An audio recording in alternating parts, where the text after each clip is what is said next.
Can somebody tell me what kind of a world we live in where a man dressed up as a bat gets all of my press? This town needs an enema.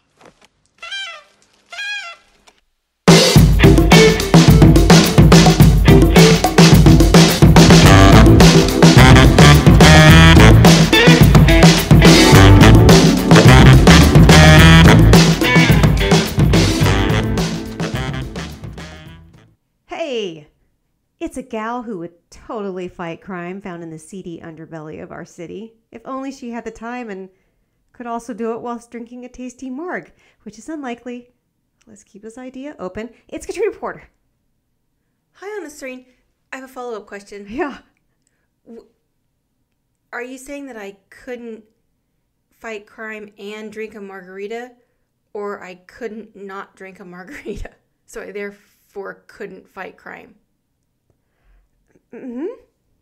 Oh. Welcome to What Happens, everyone. Welcome, everybody. I didn't quite know how to answer it.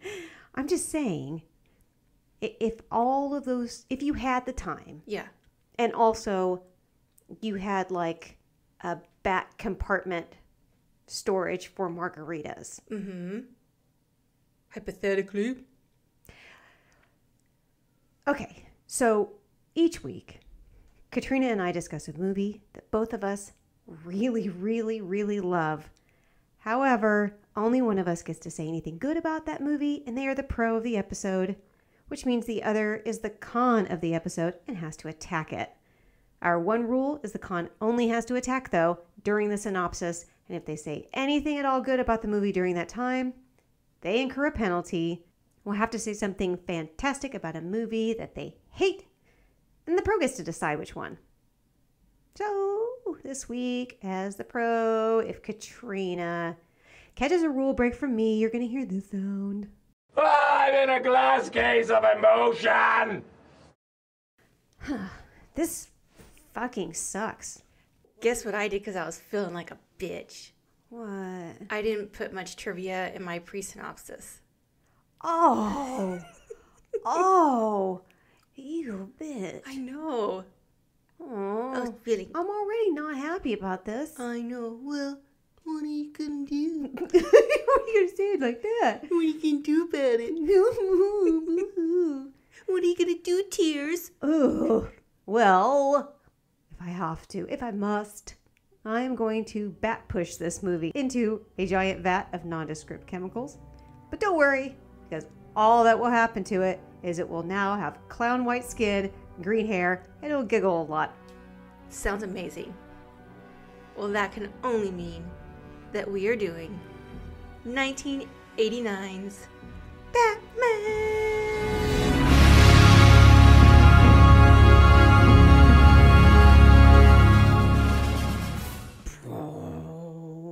Da-da-da-da-da-da-da.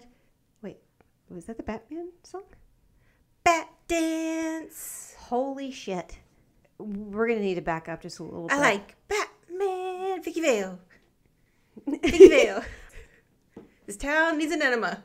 You know, it's funny because when you're doing the da-da-da, I think you're mean the Batman theme song. Yeah. Batman. But instead you went just like full Danny Elfman. Not from this movie. No. Danny Elfman just generally. Yeah. Fine. Well, give me something. Okay.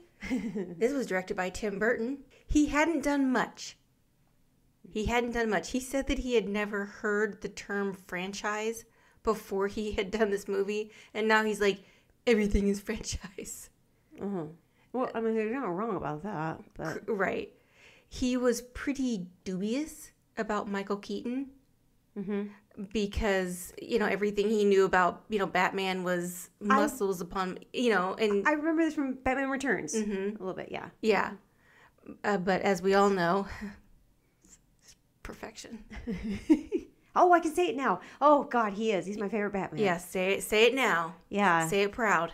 Say it loud. Say it proud. Michael Keaton's the best Batman. This was written by Sam Hamm and Warren Scarn. Like Agent Michael Scarn? Yes, I was so hoping you would say that. It could be Scarron, but I wanted to say Scarn to make you think of Michael Scarn. No, it's Scarn. That's what I think. That's what I'm going with. It was nominated for Best Art Direction at the Oscars. This also won Best Art Direction at the Oscars. Good. It should have. Yeah, it was a beautiful movie. It was so fun.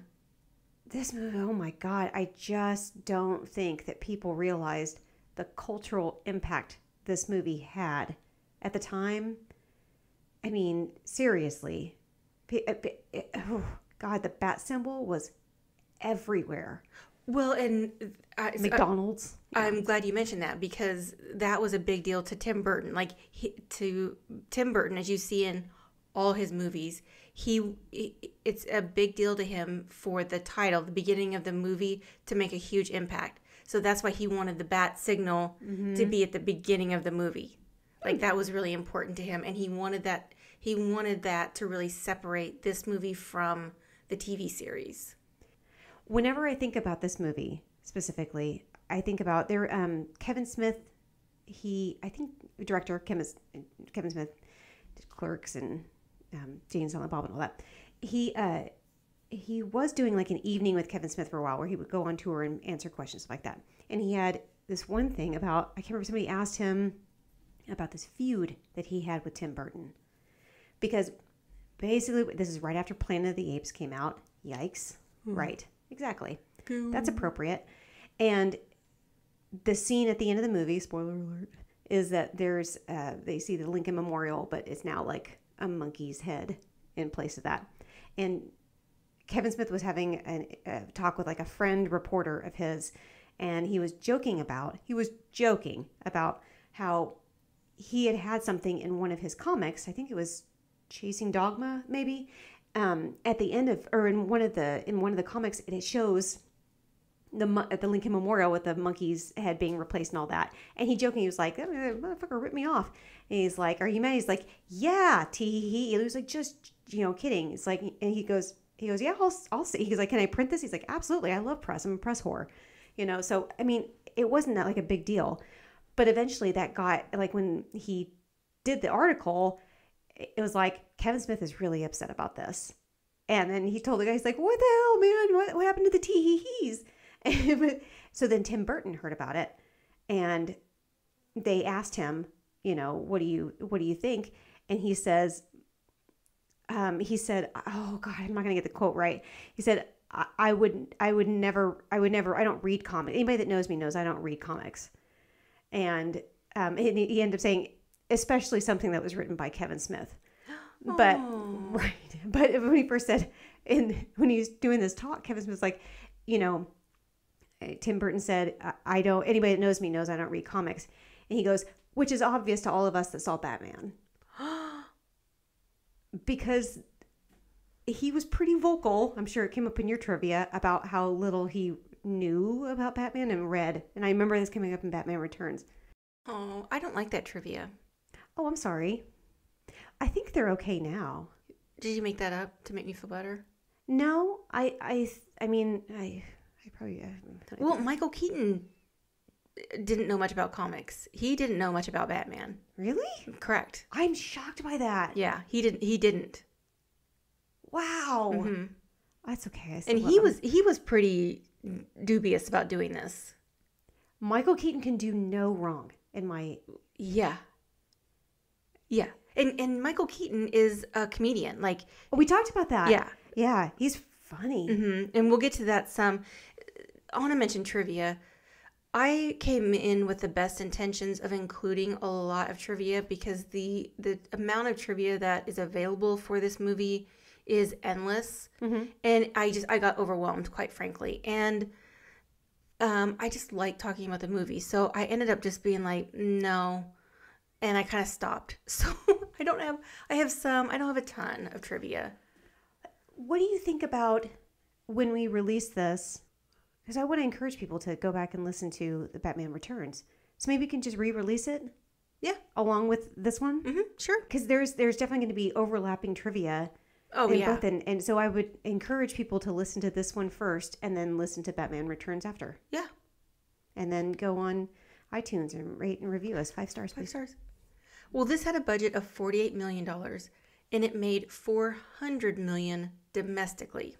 Wow. Domestically, it was the highest grossing movie of 1989. Worldwide, it came second to Indiana Jones and the Last Crusade. Ooh. It's not really a spoiler if I say we do have that on our list. We do. And I have already taken my notes for it. I am the con, and I say some of the craziest shit that I have ever written. The Last Crusade is the best one. It is by far my favorite Indiana Jones. It's so incredibly good. Everybody knows the Joker in Batman 1989 is played by Jack Nicholson. Everybody knows that Heath Ledger played the Joker in 2008. What you might not know is that in the Italian version, Jack Nicholson was dubbed by Giancarlo Giannini. What was that name again? Giancarlo Giannini. Giannini. Like a panini? Like a panini. And you know I love a panini. You do love a panini. I love hot sandwiches. What can I say? Your girl loves a hot sandwich. Your girl loves a hot sandwich. What do you want me to do? You know? I'll put that, when I go to fight crime, I'll find a way to have like a pocket for, obviously, to hold my marg. Yeah. A pocket for my clue book. And a pocket for my hot sand. Yeah. Love it. Just love it. You know. And if it's pressed, Jesus Christ. Oh. What more can I ask for? I don't know. I feel like it's almost too much if you ask for more than that. Yeah. Well, his son, Adriano Giannini, was chosen to dub for Heath Ledger playing the Joker in The Dark Knight. No shit. Yep. And what's his name again? Adriano Giannini. Giannini. Like panini. So all the pre-synopsis trivia I have. No. I told you wasn't much. I already drank half my margarita. What am I going to Don't do? know much. That be all This episode is dedicated to Tina Turner, who passed away yesterday. R.I.P. Tina Turner. Is she in that song? No. Oh, okay. You singing made me think of Tina Turner. All right, fine. Whatever. We can get into the movie. Fine. I'm ready. Well, then play the fucking song. No, I don't want to. Do it.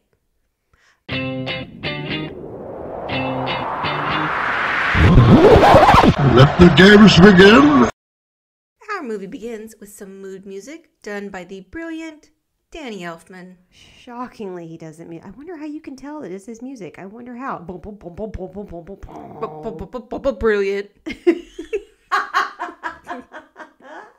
The on-screen text says we are in Gotham City, a happening town with little crime and friendly faces on every corner. Little crime? Yeah. This place looks like a real shithole. Is it real shithole country? Yeah. You used to rent this one to a blind man. Damn shame what they did to the dog. I didn't do it. There's also 1 million people walking around, and that is not for you. What do you mean? The 1 million people walking around in this seedy city, like I said earlier. This city is very seedy. I don't think so. Shithole. Would you have been out and about not fighting crime? I would have been fighting crime. With my panini and my marg. Clue book. My clue book. Well, that clue book would have been getting plenty of work this evening. Where do you get those wonderful toys? We see a family who look like they might be tourists. They venture into a dark alley, which is not a great idea. Dummies. And they are accosted by some ne'er-do-wells. I hate ne'er-do-wells. I That's a know. con.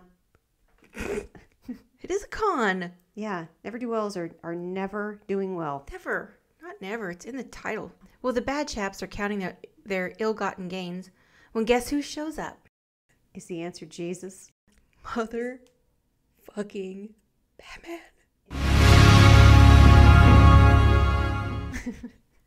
Not just any Batman. Michael Keaton. House of Bats. The first of his name. King of the Flying Foxes. Protector of the Flittermouse. Breaker of Hearts. But in real life, outside of this movie, Yeah. okay, then I agree with that. Oh. Breaker of Hearts. And in Yeah. this movie. I don't know about this movie. Was he in this? He is definitely in this. Can I tell you, like, when he's up against those ne'er-do-wells, like you mentioned earlier, that he's, like, lifts up his wings like that? And he did it, like, 3 times. And every single time, you know what I heard in my head? Well,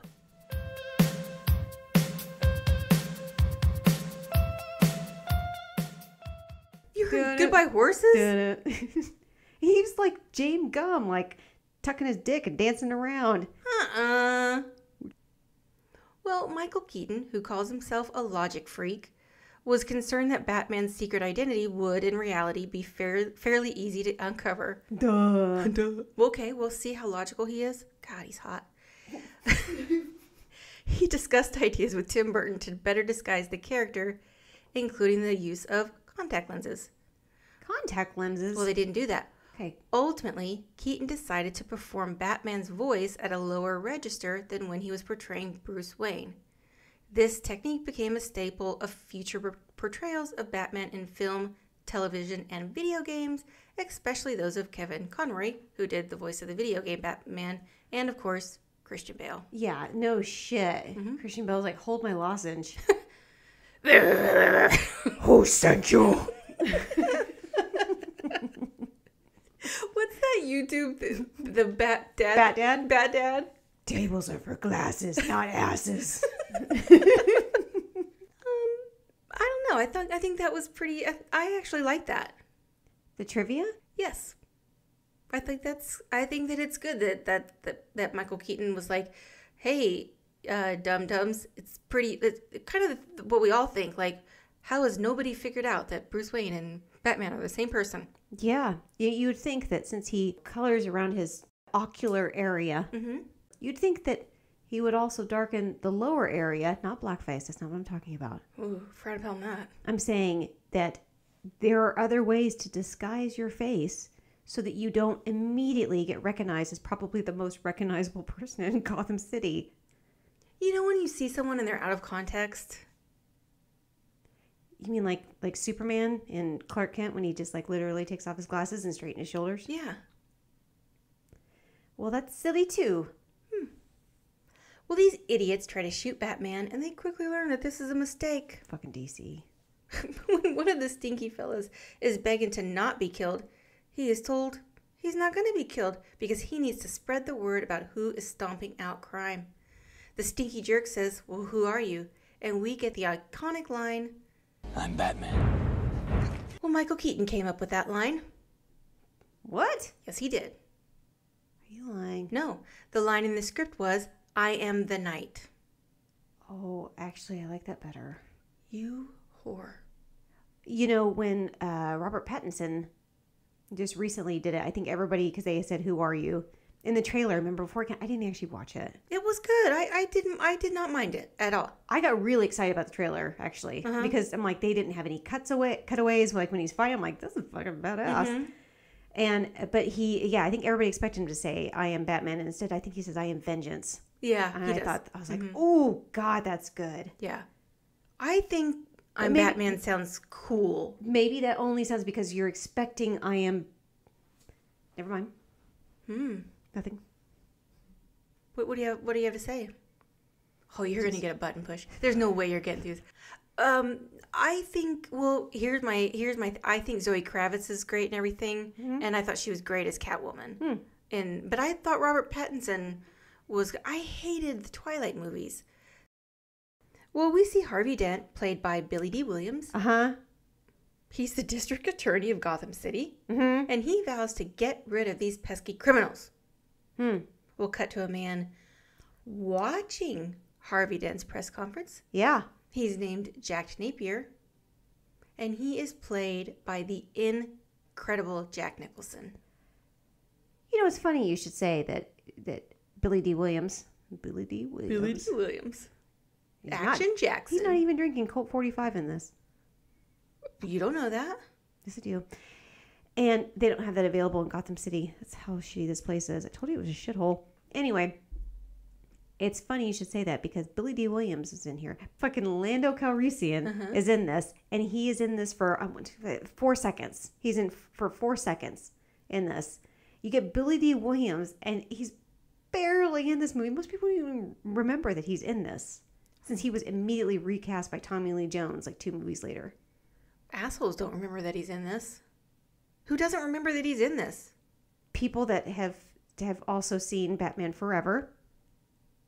And they're like, what? Billy D. Williams is in this? I didn't even remember because he's in it for like no seconds at all. Okay, you crazy. I ain't crazy. Billy D's great in this. Really? Yeah. Can you name any of his lines? Yeah. Besides the one you just said.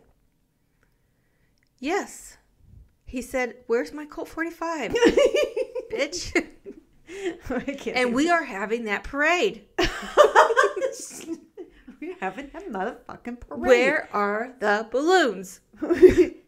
That's a con. Don't like that.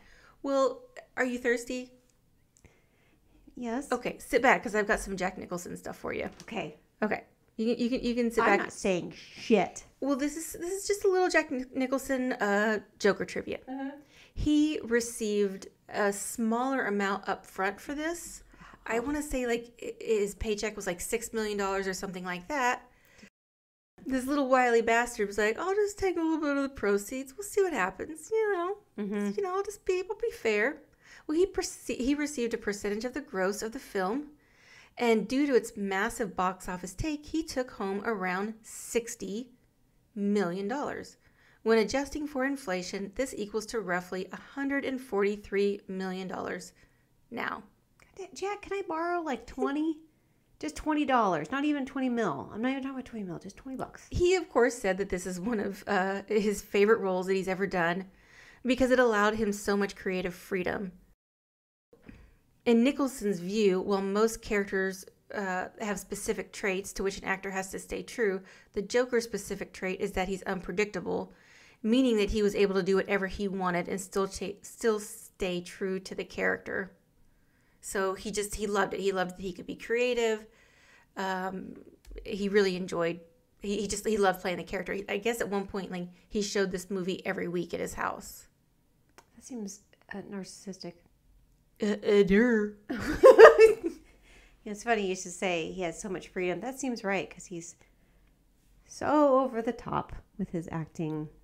As the Joker? No, he's just he just chomping away that scenery. All over the place. Uh-huh. Ow. I know. Did that hurt? Did that hurt saying what you said? Okay. Michael Keaton stated that the crew would tape basketball games for Jack Nicholson. I think everyone knows that he's a huge Lakers fan. Lakers? And I think a lot of this movie was filmed in England. What? Yes. Why not in USA? No way. Is that a con? Yes, it sure is. Okay. Well, and then as he would come in, Jack Nicholson would watch them the next day while his makeup was being added, because that would, of course, take hours. And one day, Jack was so frustrated that there was no game on, and he turned on the only sport available on the only 4 TV channels he could get in the UK at that time. Uh-oh. And it was the World Darts Championship. Hey, that is the shit. Well, I guess the next day he walked by Michael Keaton on set and he looked at me. He's like, "Hey, how about that dart game?" and Michael Keaton was like, he said he just burst out laughing. He's like, Jack Nicholson would like only talk about sports. Like he didn't really care what it was. Like, doesn't it surprise? I mean, I know you know about him as a Lakers fan, but like if you didn't know him as a Lakers fan, would you have guessed that Jack Nicholson would be like super mega into sports? Based on early Jack Nicholson, yeah. Big sports guy? Easy rider. Is that a sport? Rum, rum. That classic Yes. sport in the Olympics, motorcycle riding. He played basketball in One Flew Over the Cuckoo's Nest. Did he? Yeah, with the tall fella. I don't remember. Who broke out at the end. Well, Jack Napier's got a hot chick sitting next to him that tells him if Grissom, who is the big crime boss, finds out that they are bumping uglies, it's going to be a problem.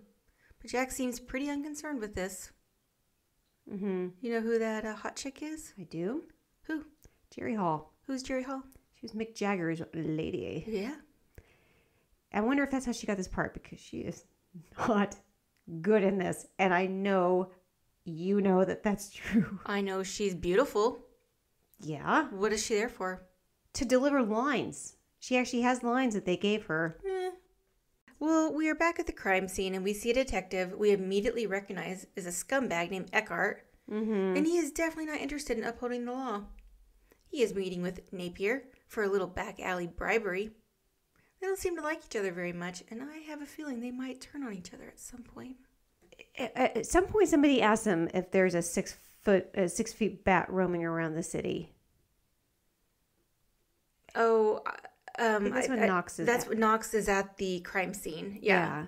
Well, I can go ahead and answer that for you because watching this, I was like, abso-fucking-lutely not is Michael Keaton 6 feet tall.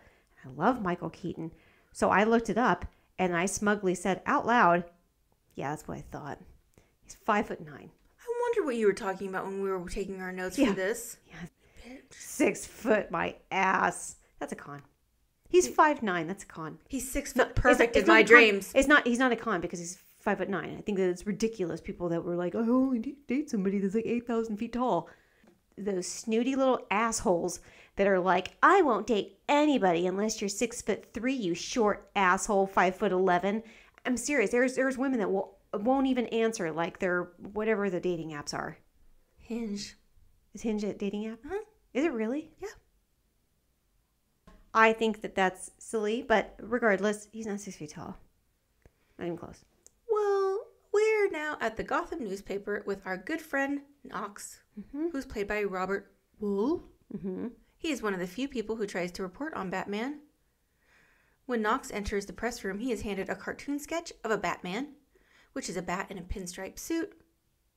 You'll notice it is signed by Bob Kane, who is the creator of the Batman comic book. I did not notice that it was signed by Bob Kane. Yep. I did not know that. Why is Knox even in this? Does he actually add anything to this? Yes.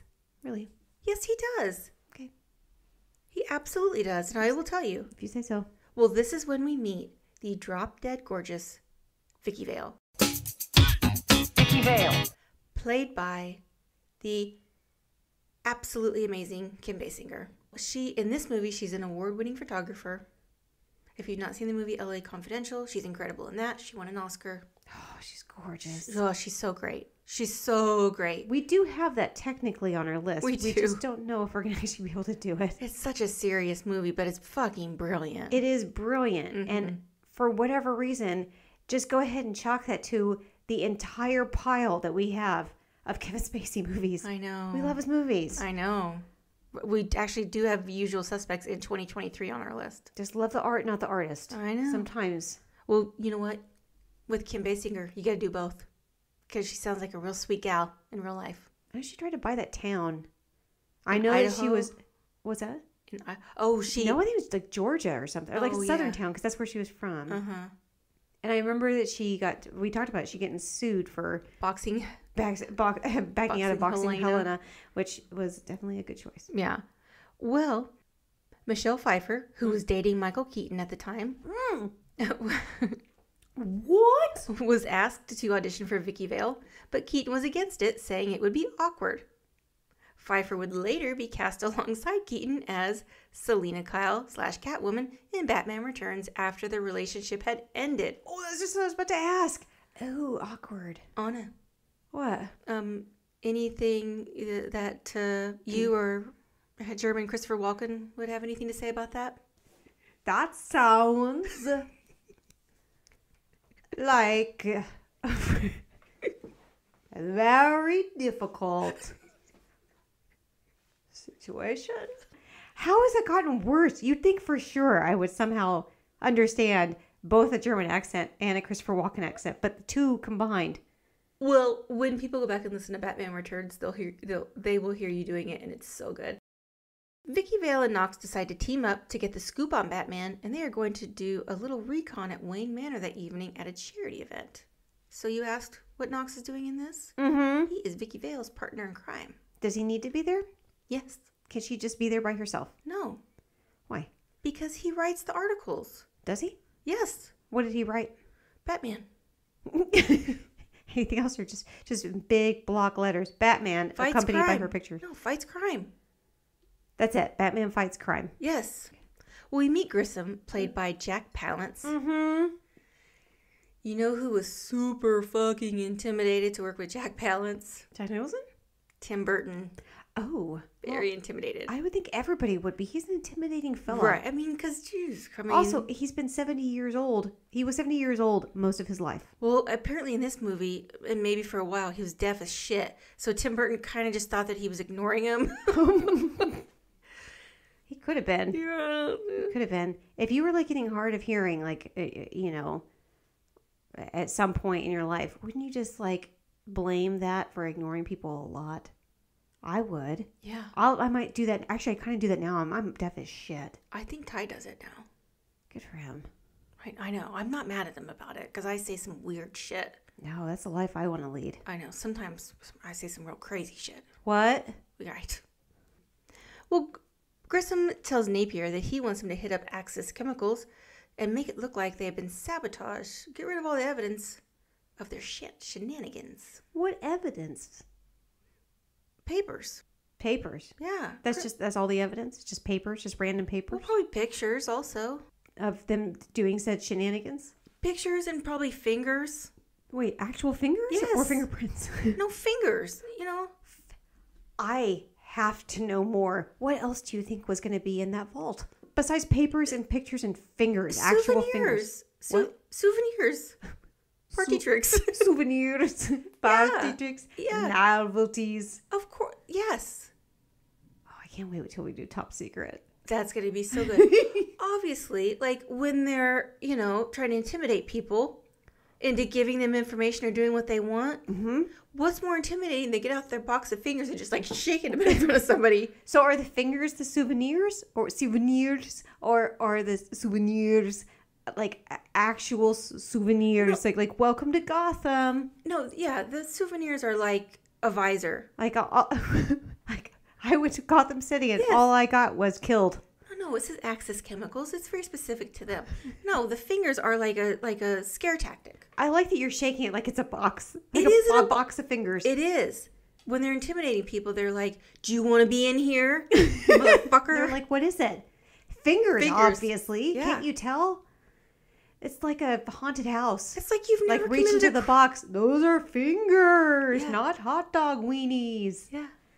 So just out of curiosity, are there all different fingers or are they all just like pinkies? I feel like they'd all be pinkies.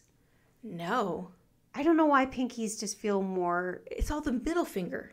Well, that'd be harder to chop off without getting the other ones. I know. Without getting them other ones. I know. And also, can you imagine how difficult it is? Like, you can eventually learn to do shit, but if you're missing your middle finger... Yeah, okay, so question answered. Well, Grissom is clearly setting Napier up. I think Grissom may actually know about that boning after all. Knox and Vale are at Wayne Manor, and we see Alfred for the first time. And like everyone, he seems a little enchanted by Vale, as does Bruce Wayne when he meets her. Yeah. What's she wearing? Just a beautiful white dress. Not like a puffy sleeved, like prom dress looking thing?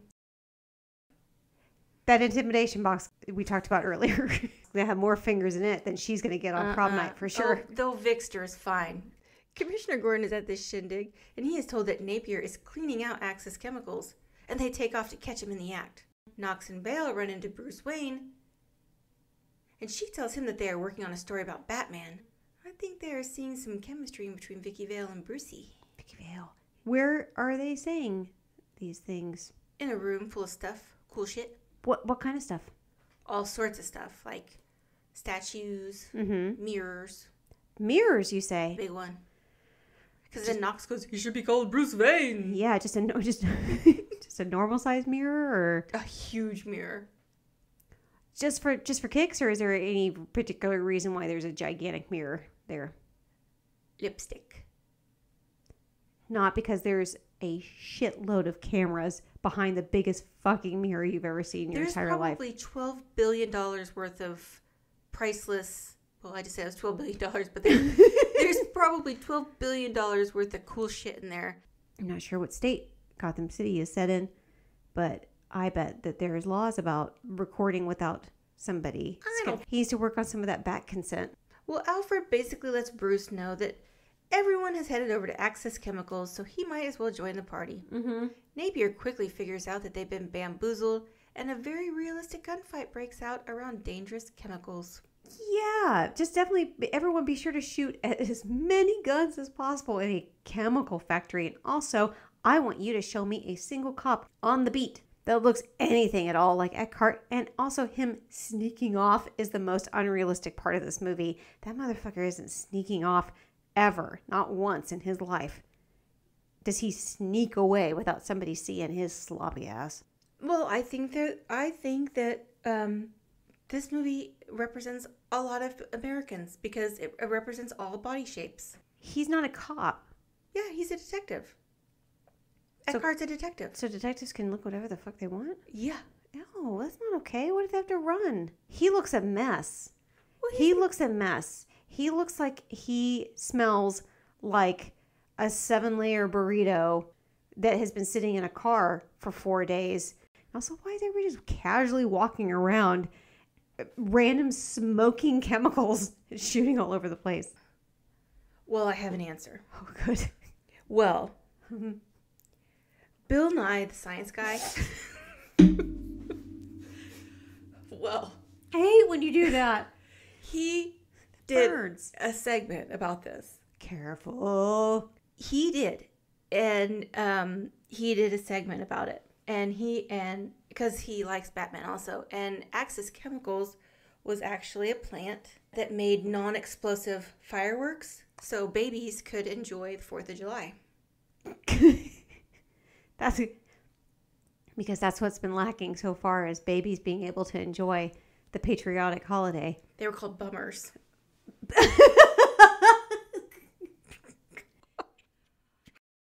Napier gets thrown into a vat of bummer juice. Yeah, what happens to him? Like he just dissolves completely? Well, he doesn't look great.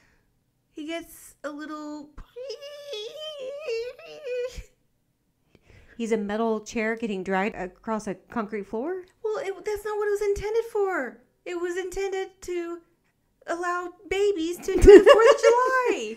So why did it turn just his skin white, and I think his mouth maybe lipsticked, and then his hair green, and then his fingernails kind of like funky, but his clothes are perfectly intact?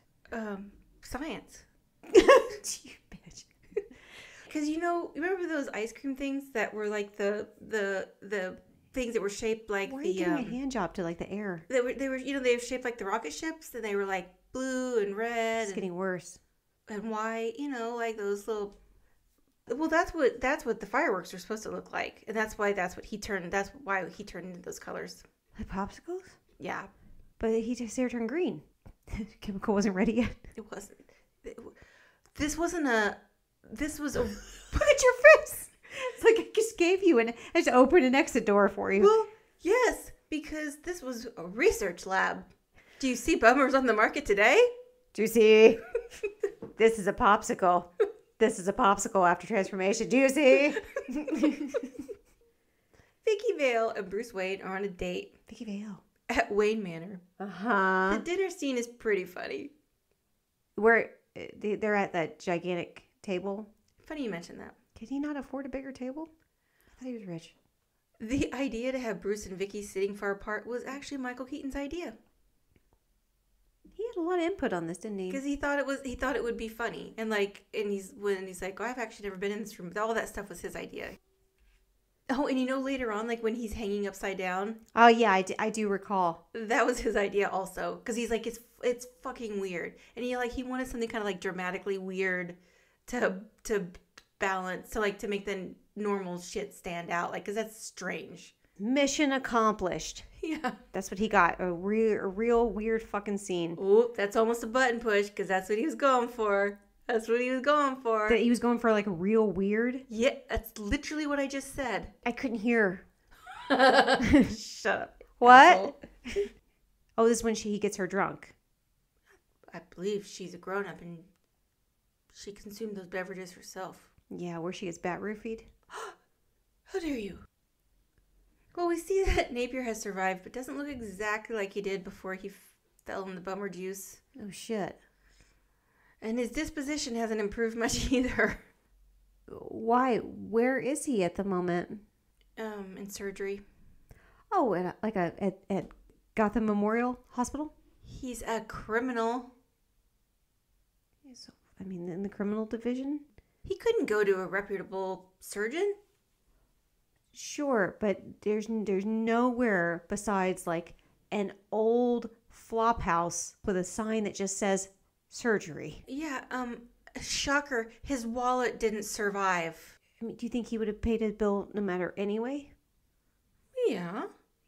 We can't just assume that criminals don't pay their bills. Yes, that's exactly what I assume. Okay. He confronts Grissom and lets him know that it's a real dumbass that takes a buddy out over a woman. And this is the first time we see the transformation of Napier into the Joker. You know what? He does seem more pleasant. Big smile. Well, you can't help that. Because it's carved into his face via gunshots from... This is Batman's fault. No, I believe... So it's his fault. No, I believe that Napier should take responsibility for his own actions. Because if he wasn't there trying to dispose of fingers... then he wouldn't have gotten hurt in the first place. You think that Jack Napier is somebody that takes responsibility for any of their actions? No, I'm just saying, you said was this Batman's fault, and I'm saying no. It's his fault. No, live by the gun, die by the gun. He ain't motherfucking Tupac. No, he's not. No.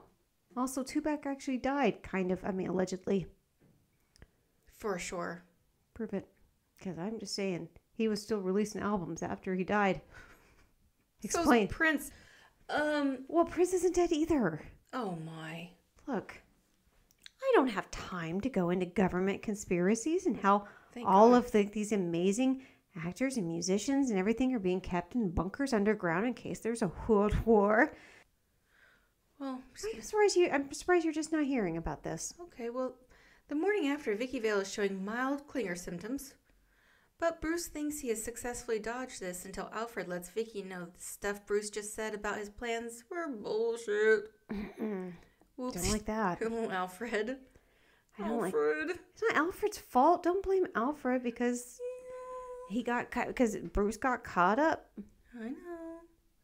Well, Napier gets all of the crime bosses together. I love this scene. To let them know Grissom has put him in charge, and the plan is to increase the chaos around Gotham City.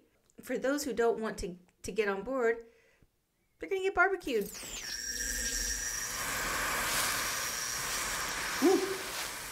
Oh, I got a live one here. So falling into the acid, whatever you called it, chemical. Bummers. The bummer chemicals. Yeah. It gives Jack the ability to electrocute people to like skeletal form and not get electrocuted himself. He had that thing on his hand. Science this for me. He had that thing on his hand. Yeah, that's attached to his own hand. Yeah, but he had an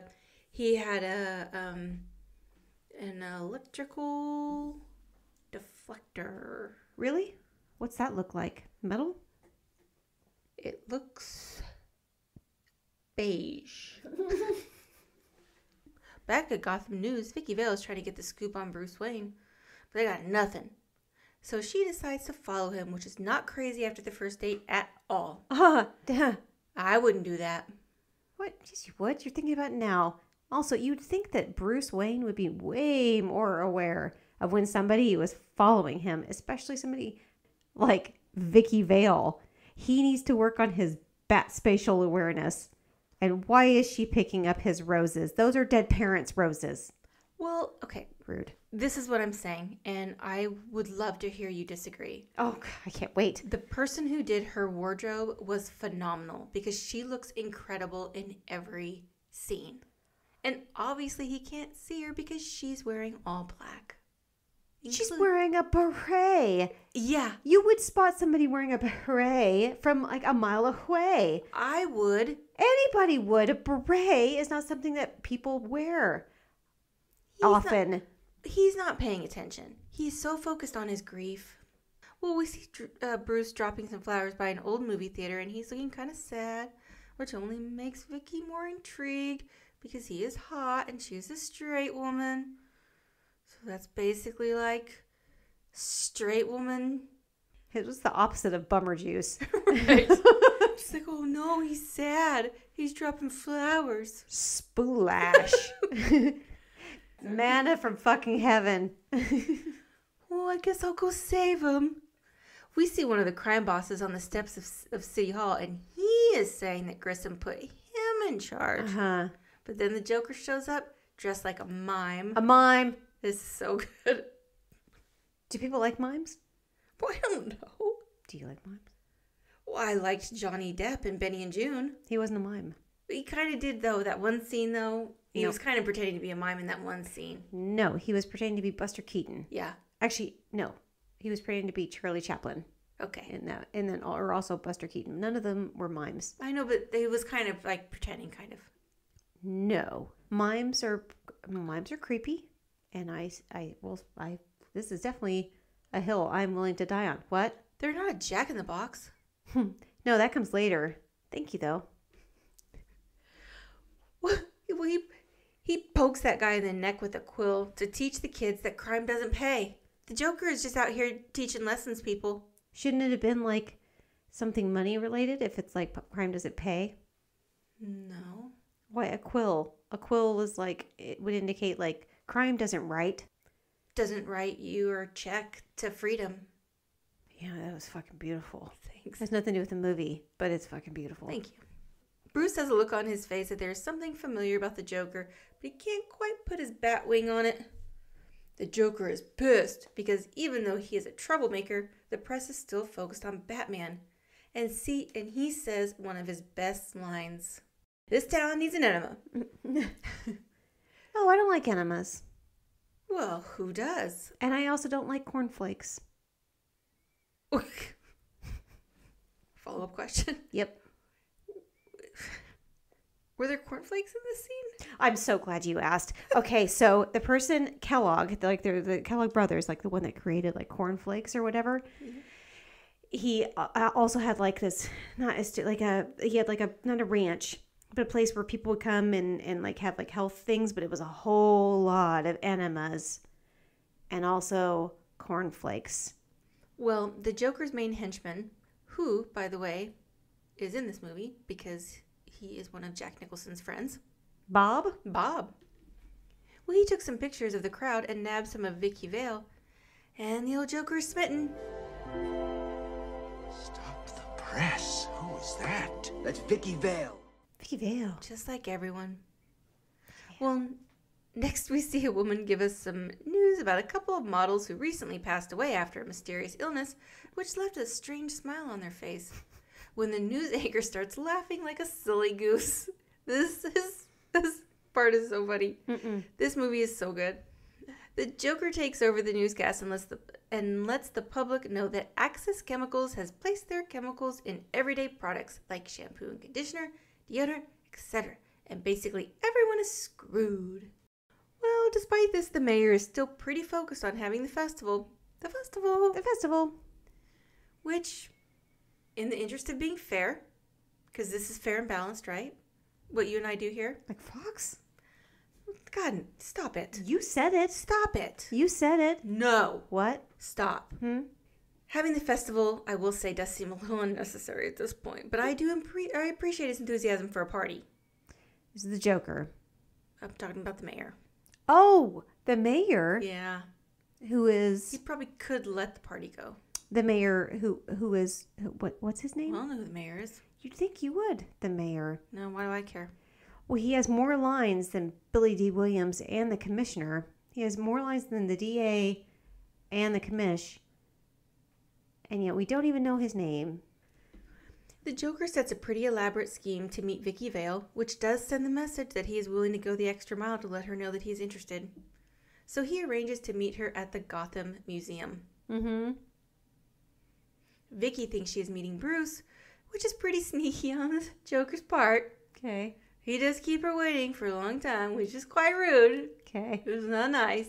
Okay.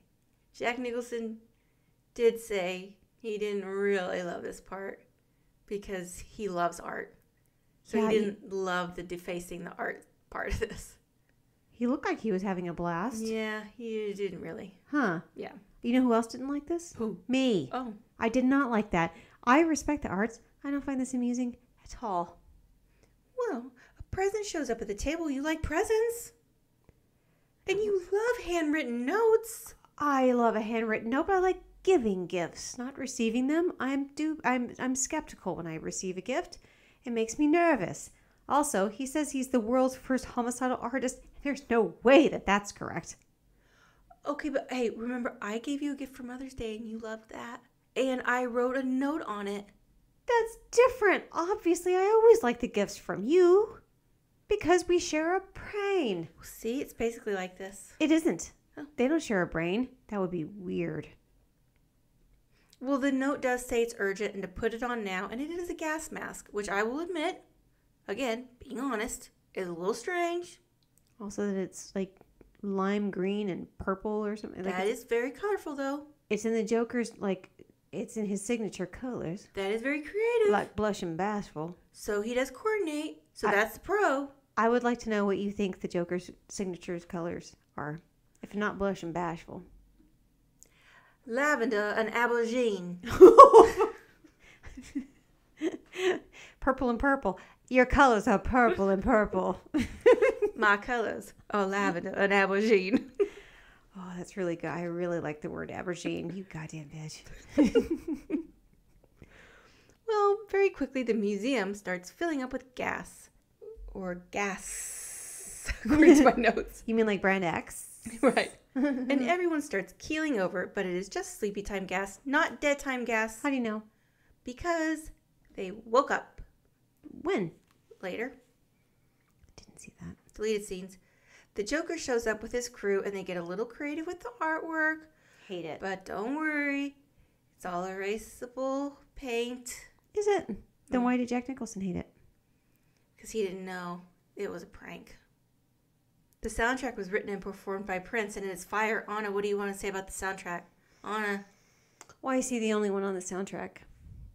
There were no female artists available at the time. Because they had one artist do the soundtrack. That's how that went. This thing's narcissistic. Really? So who would you suggest should do the soundtrack instead of Prince? Anna?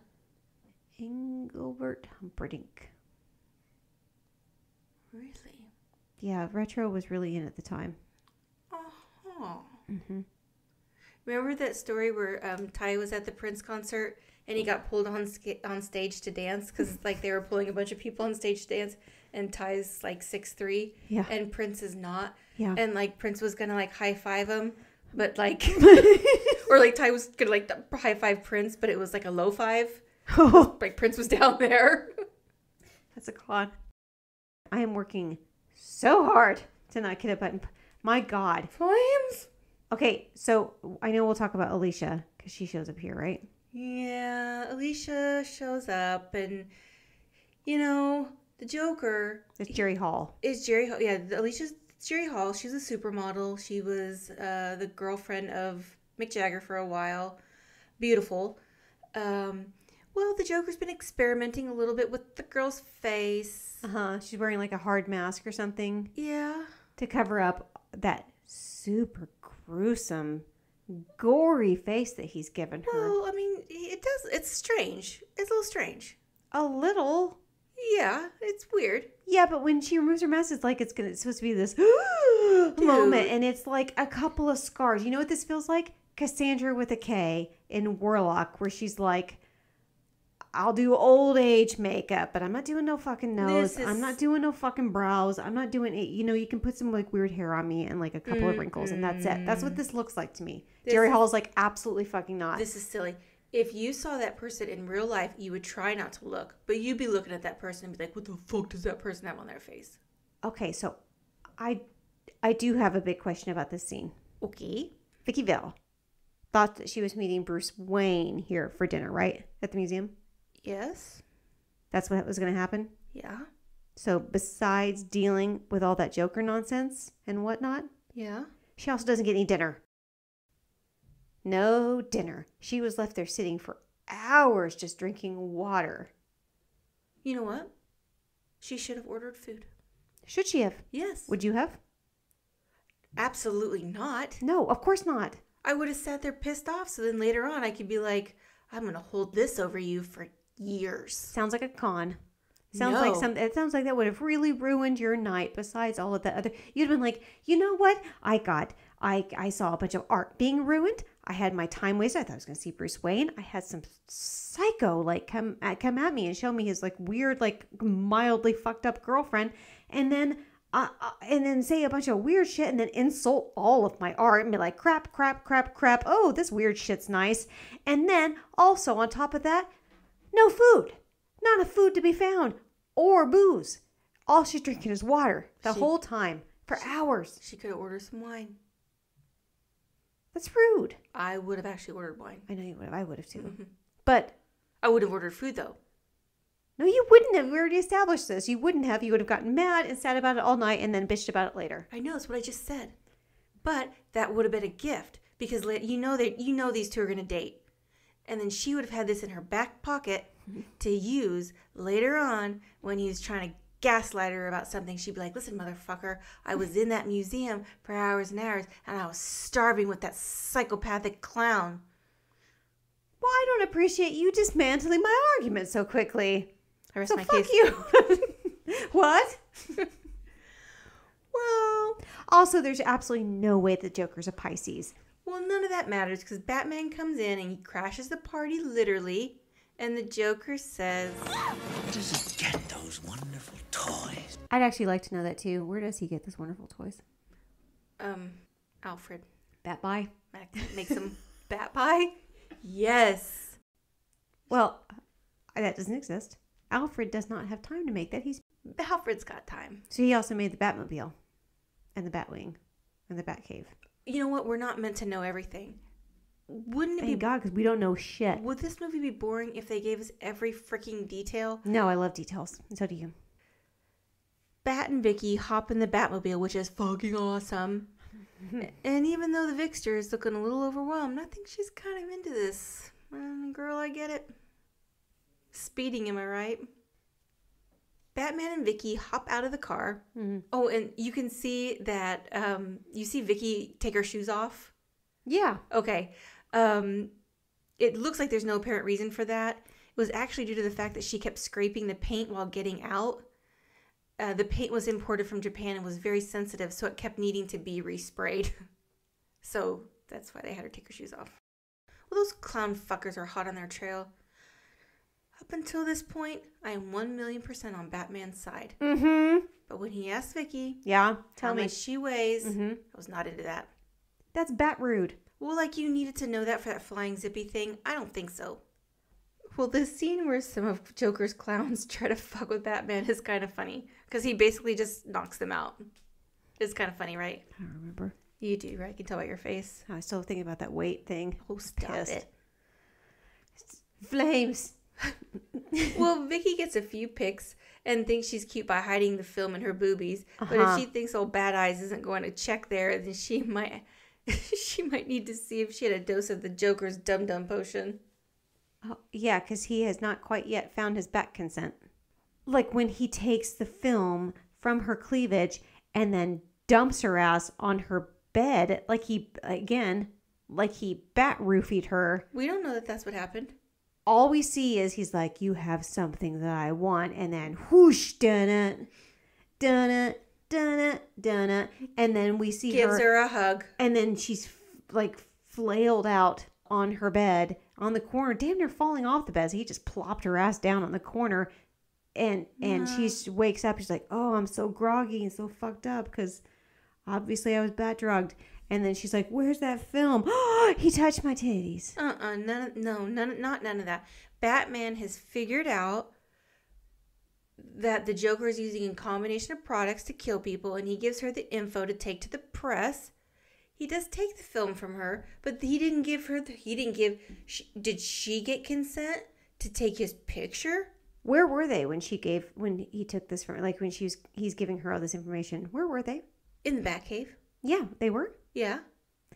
So they have one dinner, one drunken one night stand. She was drunk. He wasn't apparently.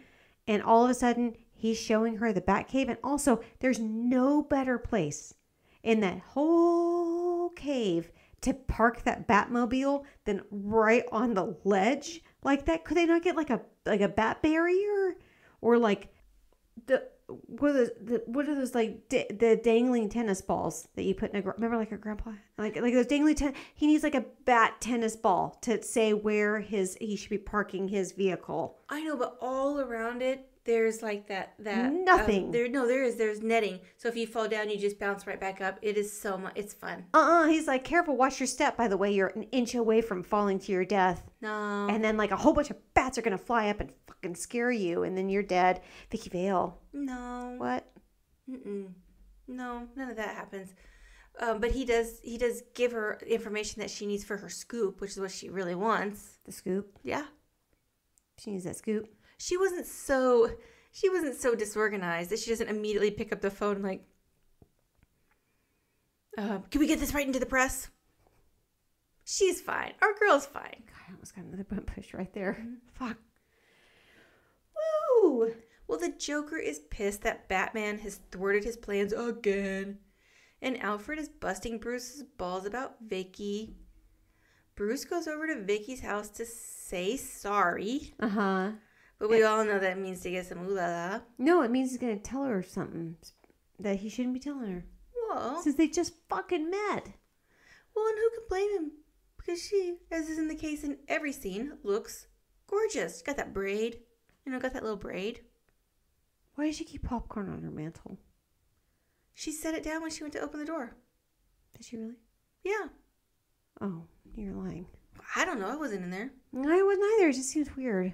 Who keeps popcorn in a glass bowl on their mantle? Well, he doesn't start out the conversation great because he basically tells her to shut up. He also kind of makes it sound like he's married, but then because she's an empath, not a pushover, she immediately forgives him. But before he can tell her that he is Batman, that fucking Joker shows up and he fucking ruins everything. He fucking bat blocks him. Well, Joker starts to woo her, but then he notices that Bruce is there. Bruce taunts the Joker a bit by mentioning Jack Napier and saying that he is basically crazy. Has he lost his fucking bat mind? Kind of. Well, the Joker does shoot him. Was he not concerned that he would shoot him in the head? Was Bruce not concerned that Jack would shoot him in the head? No, because I think he knows that the Joker doesn't really... The Joker's just having a good time. He knows his M.O.? Knows his M.O. Yeah. Basically. Mm-hmm. Did you notice? So when Vicky's like eating the popcorn, yeah, she's kind of enjoying it a little bit. Did notice that because I hate popcorn. Yeah, and did you notice she kind of screams and drops it? Yeah. Did that seem familiar at all? No. Well, in the beginning of the movie, like at the beginning when the family gets, accosted by those rascals. Yeah, before he does the dun. That mom drops popcorn. That's a recurring theme? When Bruce, when Jack Napier goes to kill Bruce's family. Yeah. That mom drops popcorn. Pearls. There's pearls. She drops her pearls of wisdom. Diamonds and pearls. Prince. Well, I have nothing to say. Vicki learns that the alley she saw Bruce in earlier was the alley where his parents were killed by Jack Napier. And instead of this making her think that maybe she should back off because he needs some time to process his grief on his own, he suddenly becomes even more attractive. Wait, I can't help but notice that you did skip what the Joker gave Vicki Vale in a box left in her apartment. Flowers. Flowers? Like just in a vase? Yep. Nope, not in a vase. Like, yeah, a vase shaped like a hand. He's an artist. No, it was a fucking Jack in the Box, and you know it. It was a hand in the box. No, it was art. Nobody likes hand in the box. And is holding dry-ass flowers that are now probably all over her carpet. This movie's the worst. And you know, I can see it in your face. I know you fucking hate that. All those flowers bouncing out of that goddamn... This is like your worst possible gift. Somebody giving you a gift of something jumping out at you, and it's a hand holding dry flowers that are now fuck all over your carpet. Well, I'm saying if it was me... Yes. He probably would not have had an opportunity to gas people because I would have killed him. The dry house flowers? Yes. But I can be a little reactive about these things. Vicky's a little calmer. You're not being, no, you know what? You're not being reactive about this at all. Who's to say I'm wrong? It's a shit I'm gift. right. And you were 100% correct to be Her angry reaction and is stuff. really funny, though. She's like, "Whoo!" Just like faints. She's so good. She's incredible in this. It's basically glitter is what they put in that box. Stop talking. I just want you to stop talking about it. Do you want me to bring up that flower from Clue? I'll talk about the flower. What the hell? I don't deserve that. Well, the mayor tries to call off the gala that he had a hard on about the whole movie. However, the Joker interrupts and says he will give the citizens of Gotham a shit ton of money, but that Batman needs to come and quit being a little bat bitch and fight him. And then who shows up at the Batcave? Vicki.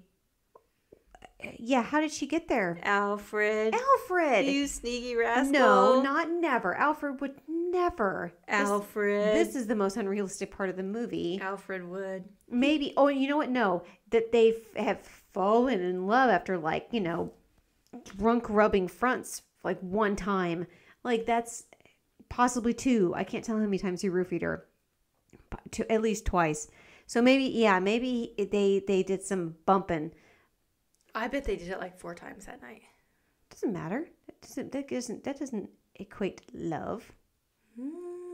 It also doesn't equate Alfred overruling Bruce. He wants Bruce to be happy. He wants Bruce to get out of the cave and, Yeah, he doesn't get him out of the cave. He gets hurt in the cave. Well, he wants him, he knows he's not going to get him out of the cave. So he wants him to at least have a companion in the cave. Don't therapy me. Well, you have to meet people where they are.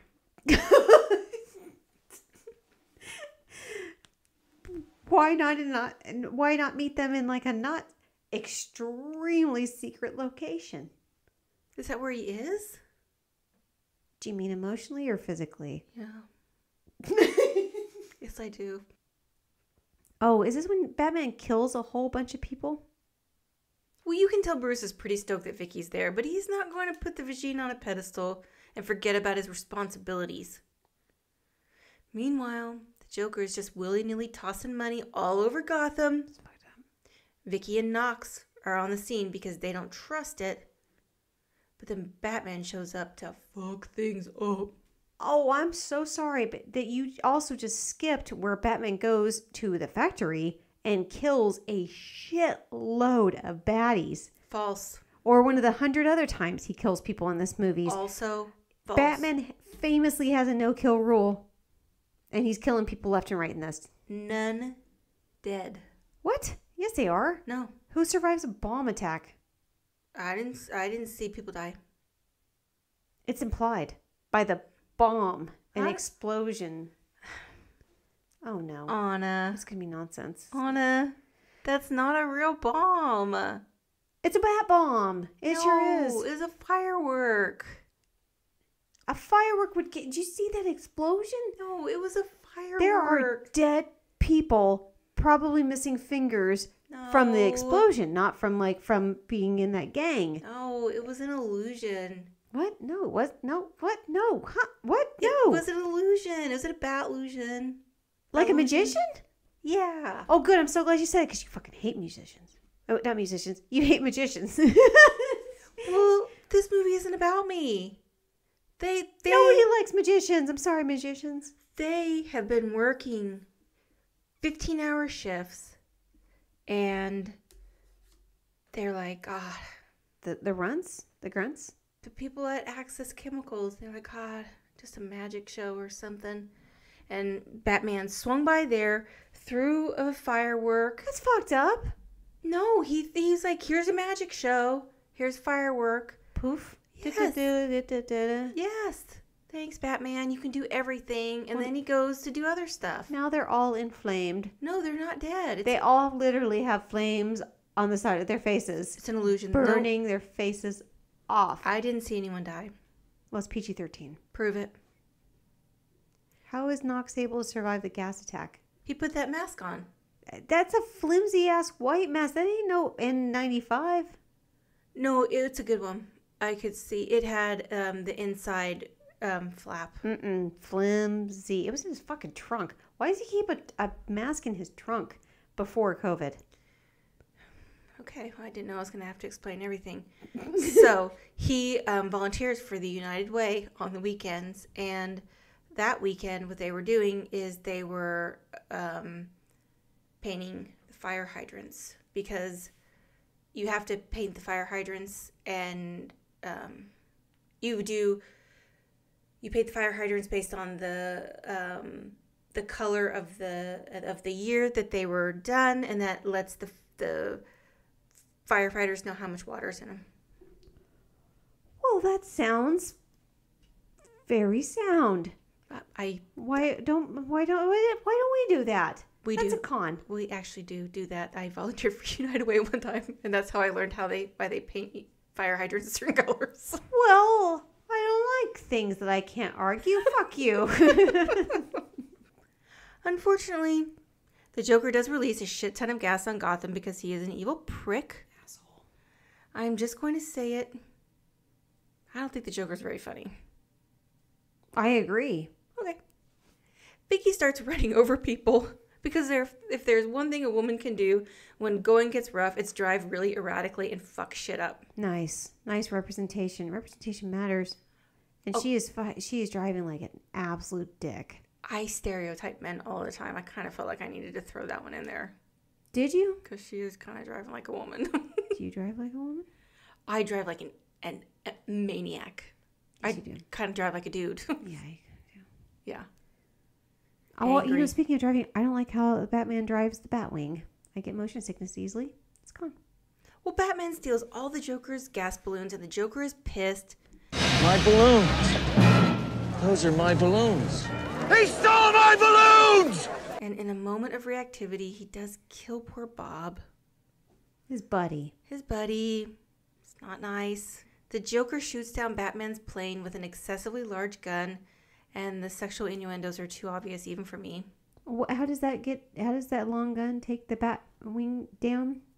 Does the Batwing not have any kind of bulletproofing like literally all of his other shit does? His suit, his Batcar, the Batcycle, which isn't in this, but it also has like all of his shit has like it's like bulletproof. But apparently, the Joker's one singular long, comically long pistol, revolver. I don't know the difference between a pistol and a revolver. Gun, his comically large gun, takes it down. It has a long bullet. Yeah, bulletproof. The stuff, all of his shit is bulletproof. This is a bulletproof bullet. No further questions. Well, the Joker snatches Vicki up and takes her to the top of the church. Batman is walking to the church like me trying to get to bed after the Twister recording. Not cute is basically. It wasn't good. You're always cute. No. I was like, what did I do? Oh, what have I done? What have I done? Liam. Corlejo is the devil. Dick Island? God. Well, don't worry, everyone. Worthless fucking Commissioner Gordon showed up to do fuck all nothing. Yeah, I don't even know who he is. Like, eventually in the Christopher Nolan franchise, he'll become more useful. That's right. He's completely useless in this. Thank you. It's gone. Hey, Anna. Yeah. Have you ever noticed how blue Michael Keaton's eyes are? Occasionally. I wasn't sure how much I was going to objectify him in this movie, but here we are. That's Michael Keaton. He is so good. He is so good. He's a great actor. I mean, I want you to show me another actor that refuses to be typecast like Michael Keaton. That's the thing. Like expect like in the 80s, like think of the movies that he did. Clean and Sober, which is heavy. He did Beetlejuice. Yeah. He did Mr. Mom. Yeah. He did My Life, which is one of the most god-awful, depressing movies, but heartbreakingly amazing. Yes. He also did Much Ado About Nothing. I think that was actually in the 90s, though. But he also did, was it Pacific Heights? Pacific Heights. Okay. I was yes, where he's a bad guy. He did Gung Ho. Yes. And in the 80s, he did Night Shift. Yes. Michael Keaton is, in my opinion, the most versatile actor in Hollywood. He's incredible. And he's incredible as Batman. Birdman. Jesus Christ. And then he did the McDonald's. Oh, yeah. He's done tons. Yeah. Tons. Yeah. He's a bad guy in the universe now. Yeah. Yeah. Yeah, he's great. He's a perfect Bruce Wayne, because he's not smarmy, which is where some of the Bruce Waynes take it, which I don't love. Val Kilmer did that. Yeah, I don't love it, but his is kind of just like a little. George Clooney did that. I actually thought he was a really good Bruce Wayne, but he definitely does that. You're right. Yeah, I don't love it. I like this one who's just kind of clueless, a little clueless. You know, a little, you know, he's sad. And I don't know. I just think he's incredible. What do you have to say about it, Anna? I don't know. I'm too busy gnawing out the insides of my cheeks, so I don't say anything. Okay. Hey, Anna.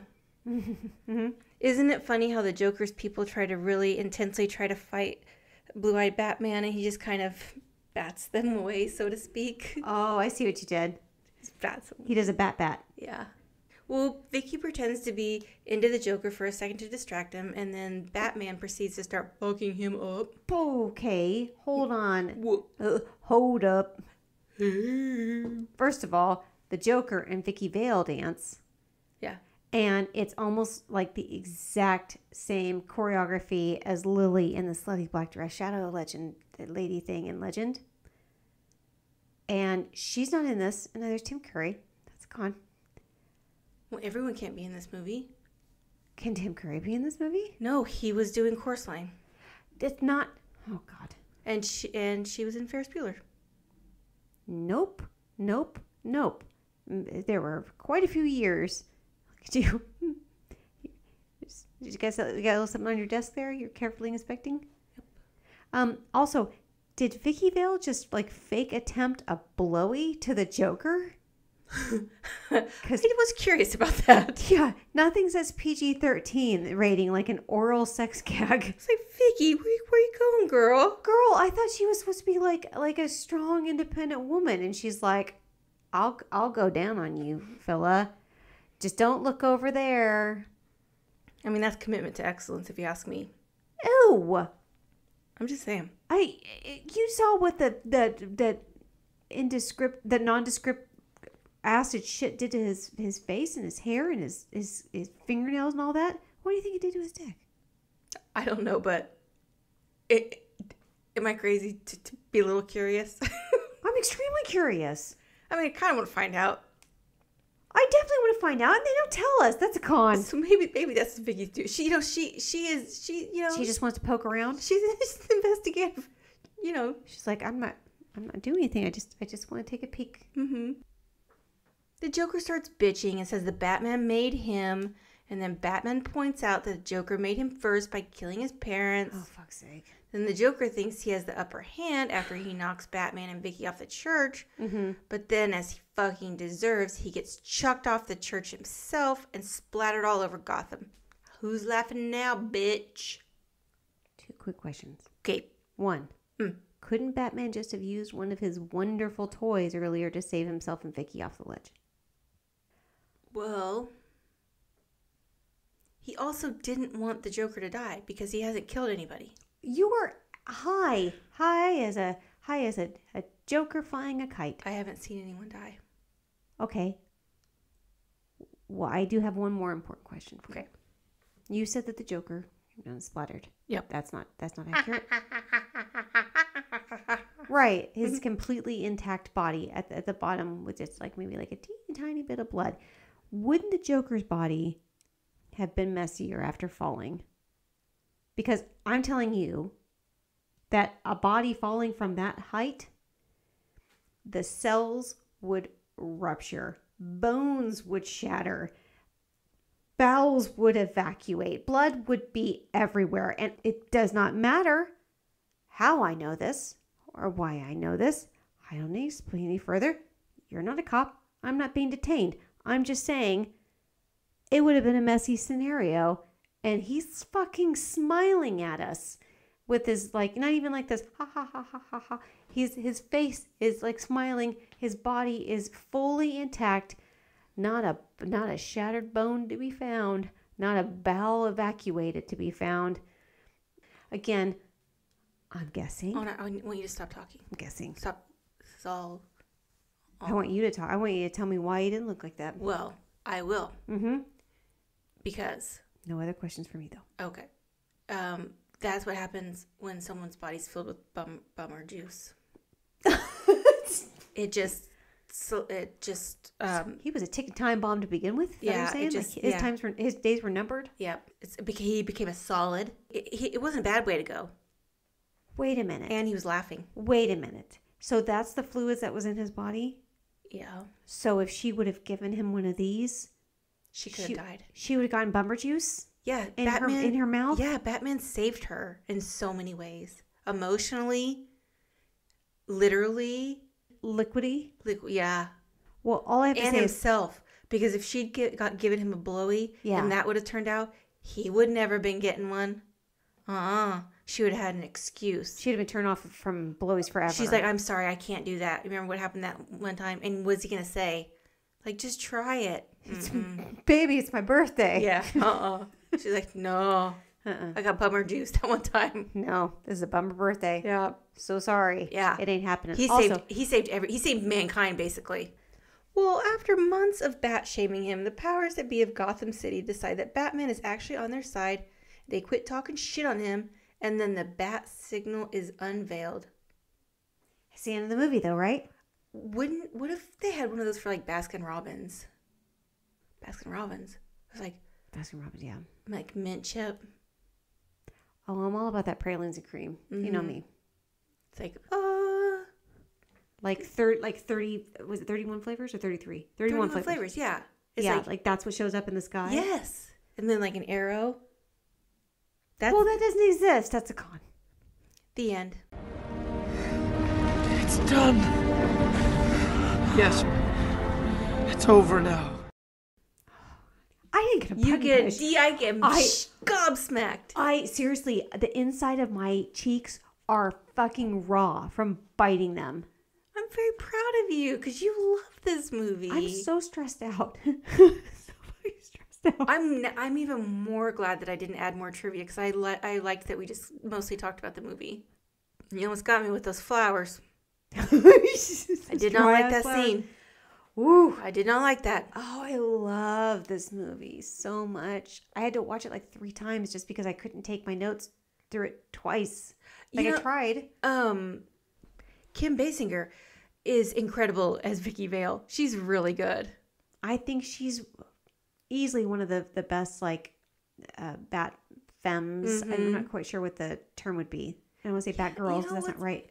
What was kind of a leading ladies? Yeah, I love Maggie Gyllenhaal, and I didn't love her in. I didn't love her at all in it, and I also really didn't like Katie Holmes. No. I think they've got to find. Although people with more charisma. I did like Anne Hathaway. Yeah, I thought she was great. I thought as Catwoman, I liked her. I thought she was really good. She's fine. It's just that Selena Kyle, man, those are some big high heeled boots to follow. Michelle Pfeiffer was so incredible, and as I said, Zoe Kravitz was really good. I talk about, if you haven't already listened to the Batman Returns episode, there is something specifically that Michelle Pfeiffer did in that movie that was so insanely impressive. Let's put it on Instagram. We talked about doing it then. So let's do it now. Batman 1989 was huge. I was by myself when I saw the preview for the new Flash movie. Yeah. And I stuck my head up like a hedgehog. I was like, you insisted that I watch it. I was like, yeah, and you were kind of annoyed with me. You're like, I'm not watching this guy's fucking garbage. I'm like, it's not about him. Just watch it. I don't like Ezra Miller. I know. I want to. I really do. I think he's great. quirky and fun, and he can be know. really good. I actually don't love him as the Flash. Really, I think he's good. I'm going to stick with that. I think there's a lot of super charismatic young actors in Hollywood right now that could easily fill that role.